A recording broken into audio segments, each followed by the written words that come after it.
Moderate autism के बारे में कुछ बताएं। ये कमेंट है मंजुला दुबे का।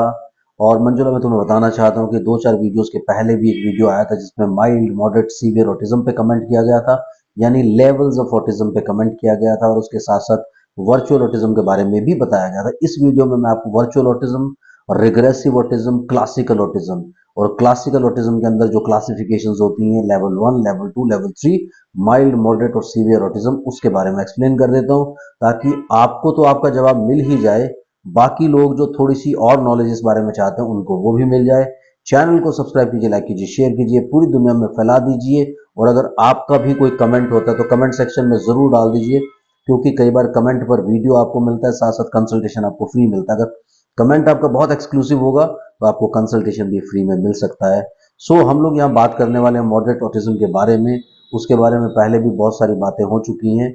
जब आप मुझसे कंसल्ट करने के लिए कॉल करते हैं तो अपने बच्चे के वीडियोस जरूर अटैच करें, और अगर टॉपिक आपको पसंद आ रहा है तो फटाफट से इस वीडियो को लाइक कर दीजिए और सब लोगों में जरूर स्प्रेड करने की कोशिश करें, ताकि ज्यादा से ज्यादा नॉलेज स्प्रेड हो सके। बात करते हैं माइल्ड ऑटिज्म, मॉडरेट ऑटिज्म और सीवियर ऑटिज्म के बारे में। पहले आपको ये जानना पड़ेगा कि अगर आपका बच्चा वर्चुअल ऑटिज्म है तो वो माइल्ड, मॉडरेट, सीवियर की कैटेगरी में उसको मत देखिए, क्योंकि यूजुअली क्या होता है कि वर्चुअल ऑटिज्म एक डिफरेंट कैटेगरी है, जिसमें आप लोग स्क्रीन से जो ऑटिज्म रिलेटेड होते हैं, यानी मोबाइल की स्क्रीन देखने से, टीवी की स्क्रीन देखने से, आईपैड या कंप्यूटर की स्क्रीन देखने से अगर आपका बच्चा रिग्रेस हुआ है तो उसे यूजुअली वर्चुअल ऑटिज्म की कैटेगरी में डायग्नोज किया जाता है।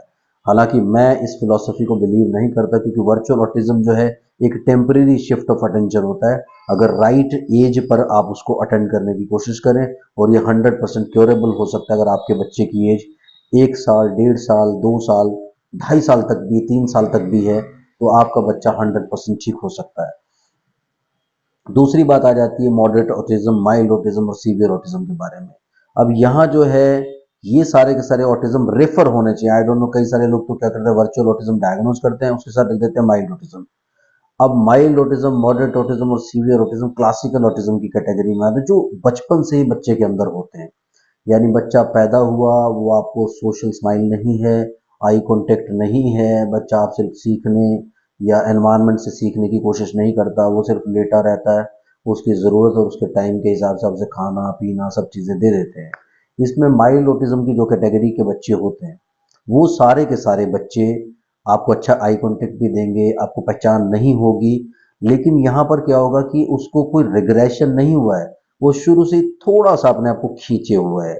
यानी 100% वो वैसा नहीं होता जैसे नॉर्मल बच्चे मिक्सअप होते हैं और वो आपको रिलेट करते हैं। एक जील होती है उन बच्चों में, काफी सारे एक्साइटेड, जब आपको देखते हैं एक्साइटेड फील करते हैं, अपने क्रैगल में से, अपने पालने में से उठ उठ के जंप मार के आपको मिलने की कोशिश करते हैं, तो वो अलग से बच्चे नजर आते हैं। तो वो सब बच्चे नॉर्मल होते हैं। लेकिन ये बच्चे क्या होते हैं, ये बच्चे थोड़ा सा रिस्ट्रिक्टेड होंगे, हाँ आपसे मिलेंगे, लेकिन इसकी असली पहचान आपको 2 साल, 2.5 साल की एज में जाकर के होती है। अदरवाइज सारी डेवलपमेंट नॉर्मल होती है, बच्चे बोलना भी शुरू कर देते हैं काफी हद तक, लेकिन कनेक्शन बनाने में इनको प्रॉब्लम होती है, सोशलाइजेशन में थोड़ी सी प्रॉब्लम आती है, सोशल क्यूज को समझ नहीं सकते, सोशल एंग्जाइटी की प्रॉब्लम हो सकती है। उसके साथ साथ क्या होता है कि इनको एज सच क्या होता है कि लॉस्ट फेजेस जरूर होते हैं, बट इतना कोई स्ट्रॉन्ग विजुअल स्टिमिंग या दूसरी तरह की स्टिमिंग्स नहीं होती, और टो वॉकिंग भी इसमें नहीं आएगी। हाई फंक्शनिंग ऑटिज्म इनको बोलते हैं। ये बच्चे हाईली इंटेलिजेंट होते हैं, यानी स्टडीज में और दूसरी चीजों में तो बहुत अच्छा ये करते हैं। आप हैरान हो जाते हैं कि यार इतना अच्छा कर कैसे लेता है। लेकिन जहां बात आती है इमोशंस को समझने की या सोशलाइजेशन की, यहां पर थोड़े से फेलियर होते हैं। और कम्युनिकेशन में क्या होता है कि अपनी चीजों को रिपीट करना, जो पढ़ लिख करके बोलने वाली चीजें, जो सब चीज ठीक करते हैं, लेकिन एक्सप्लेन करने के लिए जब आप इनको कुछ बोलते हैं तो थोड़ा सा प्रॉब्लम इनको आ सकता है। उतना नहीं, लेकिन थोड़ा सा प्रॉब्लम जरूर आता है, थोड़ा लेबर्ड होता है, थोड़ा जोर लगा करके परसीव करने की कोशिश करते हैं। तो ये सारे के सारे हाई फंक्शन या माइल्ड ऑटिज्म में होते हैं, और स्पेशली ये बच्चे अपनी जिंदगी को इंडिपेंडेंटली जी लेते हैं। मॉडरेट ऑटिज्म में क्या होता है कि थोड़े से सीवियर सिम्टम्स होते हैं, यानी कम्युनिकेशन लेट डेवलपमेंट हो सकती है उसमें, यानी स्पीच की डेवलपमेंट डिले हो सकती है। उसके साथ साथ इमोशंस जो है उसकी डेवलपमेंट डिले हो सकती है, बच्चे पेरेंट्स के इमोशंस को और दूसरे के इमोशंस को नहीं समझते हैं। उसके साथ सोशलाइजेशन की भयंकर प्रॉब्लम्स आती हैं, कि इतनी इजीली बिल्कुल सोशलाइज नहीं करते, सोशल सेटअप्स में जाकर के इनको बहुत एंग्जाइटी होती है। विजुअल स्टिमिंग हो सकती है, ऑडिटरी स्टिमिंग हो सकती है, टो वॉकिंग हो सकती है। ये सारे के सारे सिम्टम्स इन बच्चों में आ सकते हैं। तो ये जो मॉडरेट ऑटिज्म वाले बच्चे होते हैं, स्पेशली ये सबसे ज्यादा बच्चे होते हैं जब आप क्लासिकल ऑटिज्म डायग्नोस करते हो। लेकिन यहां आपको बचना चाहिए कि बच्चा आपका वर्चुअल ऑटिज्म है या mild autism, moderate autism, severe autism है। यहाँ इन सब चीजों से आपको बचना चाहिए कि जो मॉडरेट ऑटिज्म होता है वो क्लासिकल ऑटिज्म की कैटेगरी में ही आप कंसिडर करें, क्योंकि माइल्ड, मॉडरेट और सीवियर ये कैटेगरीज आपने दी एक ऑटिज्म के लिए। लेकिन यहाँ प्रॉब्लम क्या आती है जब आपका बच्चा रिग्रेसिव ऑटिज्म होता है।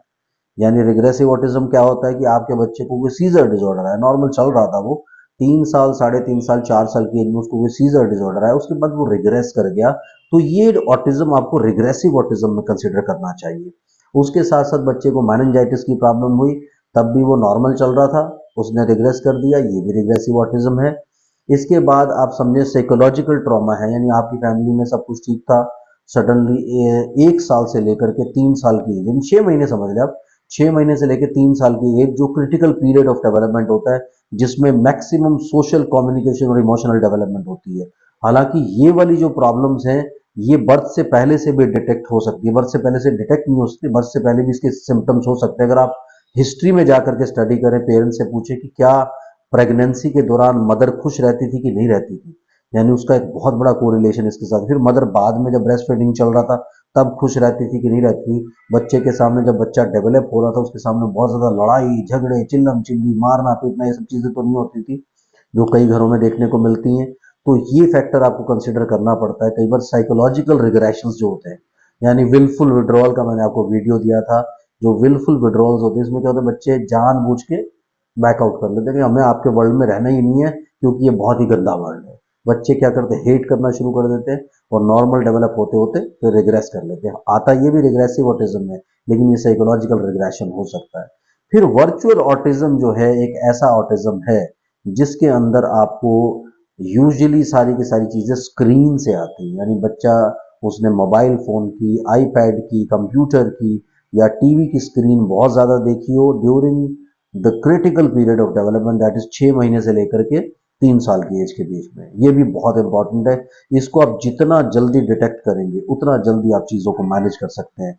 ये बच्चे बहुत स्ट्रॉन्ग नीड बेस्ड कम्युनिकेशन पूरी करते हैं, अपनी जरूरतों का बहुत अच्छे से पता होता है, लेकिन जैसे ही आप इनको कोई अपनी जरूरत के लिए या आप कुछ बोले कि ये कर दो, वो कर दो, ऐसा कर दो, आपको आई कांटेक्ट भी नहीं देंगे।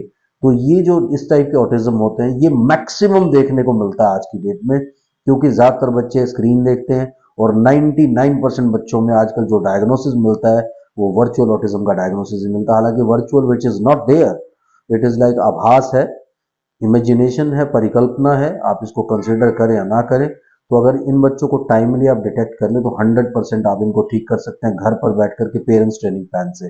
फिर एक ऑटिज्म आता है सीवियर ऑटिज्म, उसमें टोटल डिसइंटीग्रेशन होता है, यानी सेंसरी इंटीग्रेशन कहीं पे आ ही नहीं सकता, एक बच्चे लर्न करना ही नहीं चाहते, एनवायरमेंट से कनेक्ट करते ही नहीं है, बिल्कुल जीरो आई कांटेक्ट होगा, इधर उधर घूमते रहेंगे, आपसे मिलना नहीं चाहेंगे, आपसे बात नहीं करना चाहेंगे, और बैठेंगे तो बिल्कुल काम होंगे, यानी इनमें कोई ऐसी मूवमेंट होगी ही नहीं कि आप इनको सोचे कि हम इनसे कनेक्ट कर सकते हैं किसी भी तरीके से।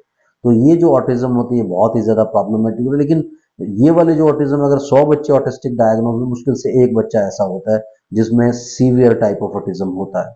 तो यहाँ ऑटिज्म जैसे सिम्टम्स हैं कि ऑटिज्म है, ये भी आपको देखना पड़ेगा कि प्रॉब्लम क्या है। लोग सेरेब्रल पैल्सी में से ढूंढ लेते हैं, डाउन सिंड्रोम में से ढूंढ लेते हैं, रेट सिंड्रोम में से ढूंढ लेते हैं, तो कई सारे ऐसे सिंड्रोम होते हैं जिनमें से आप ऑटिज्म ढूंढने की कोशिश करते हैं। तो ऑटिज्म ढूंढे नहीं, ऑटिज्म को पहचाने और एग्जैक्ट जो ऑटिज्म है उसके हिसाब से आप काम करके अपनी स्ट्रैटेजीज को आगे बढ़ाएं ताकि आप अपने बच्चे को नॉर्मल कर सकें। Thank you very much. मुझे लगता है कि मंजुला और आप सब लोगों को इस वीडियो से बहुत आनंद आया होगा। चैनल को सब्सक्राइब कीजिए, वीडियो को लाइक कर लीजिए और कमेंट जरूर कीजिए। Bye bye.